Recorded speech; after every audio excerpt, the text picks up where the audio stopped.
Hi అండి. ఈరోజైతే మరొక సరికొత్త వీడియోతో మీ ముందుకైతే వచ్చేసానండి. హాయ్ హలో నమస్తే, welcome to my YouTube channel Suma simple start. ఈరోజు చేసే ఈ ఐటము పిల్లలకైతే చాలా నచ్చుతుందండి. మీరు డెఫినెట్లీ ట్రై చేసి అయితే చూడండి. నేను పెట్టే ఈ వీడియోస్ మీకు నచ్చినట్లయితే లైక్ చేయండి, షేర్ చేయండి, సబ్స్క్రైబ్ చేసుకోవడం అయితే మర్చిపోకండి. ఈ ఐటమ్ని ట్రై చేయడానికి ముందుగా మనకైతే బ్రిటానియా బిస్కెట్స్ 1 కప్ వరకు అయితే కావాల్సి ఉంటుందండి. నేను ఇది యాపిల్ ఫ్రూట్ ఫ్లేవర్తో చేస్తున్నాను కాబట్టి ఒక బిగ్ సైజ్ యాపిల్ కూడా కావాల్సి ఉంటుందండి. ఇప్పుడు మనము ముందుగా మిక్సీ జార్ తీసుకొని బ్రిటానియా బిస్కెట్స్ అన్నీ మనము చిన్న ముక్కలుగా చేసుకొని దానికైతే ఫైన్గా బ్లెండ్ చేసుకోవాలండి. బరక లేకుండా చూసుకోండి. ఒకవేళ బరక ఉన్నట్లయితే మీరు జల్లెడ పట్టుకోవచ్చండి. నేనైతే ఫైన్ పౌడర్ చేసాను, ఇంకా జల్లెడ అయితే పట్టనవసరం లేదు. ఇదంతా ఒక మిక్సింగ్ బౌల్లో తీసేసుకోవాలండి. ఇప్పుడు ఒక బిగ్ సైజ్ యాపిల్ తీసుకున్నాను కదా, యాపిల్ని పీల్ చేసుకొని అది కూడా చిన్న చిన్న ముక్కలుగా కట్ చేసుకొని దాన్ని కూడా మిక్సీలో వేసుకొని నేనైతే ఇక్కడ బ్లెండ్ చేసుకుంటున్నానండి. ఆ మిక్సీలోనే ఇప్పుడు ఎక్కువ షుగర్ అయితే దీనికి అవసరం ఉండదండి. లైట్గా షుగర్ తీసుకుంటే సరిపోతుంది. 2 టేబుల్ స్పూన్ వరకు నేనైతే షుగర్ తీసుకొని అది బ్లెండ్ చేసుకున్నానండి. ఇప్పుడు ఈ బ్లెండ్ అయింది కూడా నేను కొంచెం స్ట్రెయిన్ చేసుకున్నానండి ఇది, ఎందుకంటే అక్కడక్కడ చిన్న చిన్న పీసెస్ ఉండిపోతే మళ్ళీ తిన్నప్పుడు అది పంటికి తగులుతూ ఉంటుంది. అందుకని నేనైతే దీనికి ఒక స్ట్రెయినర్లో వేసుకొని స్ట్రెయిన్ చేసుకున్నాను. చిన్న చిన్న ముక్కల్లా అయితే ఉండిపోతూ ఉంటుందండి. చూడండి, ఇలాగా అది లేకుండా మనము చూసుకోవాలి. ఇప్పుడు బేకింగ్ పౌడరు 1/2 టీ స్పూన్ వరకు వేసుకోవాలండి. అలాగే చాక్లెట్ పౌడర్ కూడా వేసుకోవాలి 1/2 టీ స్పూను, ఎందుకంటే నేను చాక్లెట్ ఫ్లేవర్లో చేస్తున్నాను. బేకింగ్ సోడా 1/4 టీ స్పూన్ వరకు పడుతుందండి. టేస్ట్ కోసం ఒక పించ్ సాల్ట్ అండి, మరీ ఎక్కువైతే వేయకూడదు. మిల్క్ పౌడర్ 2 టేబుల్ స్పూన్ వరకు అయితే పడుతుందండి. నేను చాక్లెట్ కేక్ చేస్తున్నాను కాబట్టి చాక్లెట్ ఫ్లేవర్ దీంట్లో వేసుకోవాలండి.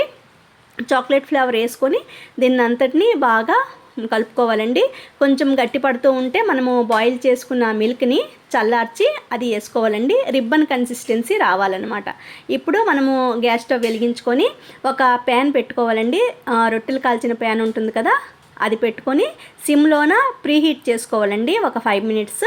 ఇప్పుడు ఇవన్నీ ఒక గుంత పొంగనాలు చేసే ప్యాన్ ఉంటుంది కదా, దానిలో 3/4 వరకే పోయాలండి ఈ మిశ్రమాన్ని. ఇప్పుడు మనం దానికి కప్పు పెట్టి, అది ఎక్కువసేపు అయితే పట్టదండి, ఒక 10 మినిట్స్లో అయితే అయిపోతుంది. 10 మినిట్స్ అయ్యాక అది అయిందా లేదా చూడడానికనేసి మనం ఒక టూత్ పిక్తో కానీ లోపలికి గుచ్చి చూసినట్లయితే అది ఎటువంటి తడి లేకుండా వచ్చేసింది అంటే అయిపోయినట్టేనండి. చూడండి, ఇక్కడ ఎటువంటి తడి లేకుండా ఉంది కాబట్టి అయిపోయిందండి. ఇప్పుడు నేను డార్క్ చాక్లెట్ 1 టేబుల్ స్పూన్ వరకు తీసుకున్నానండి.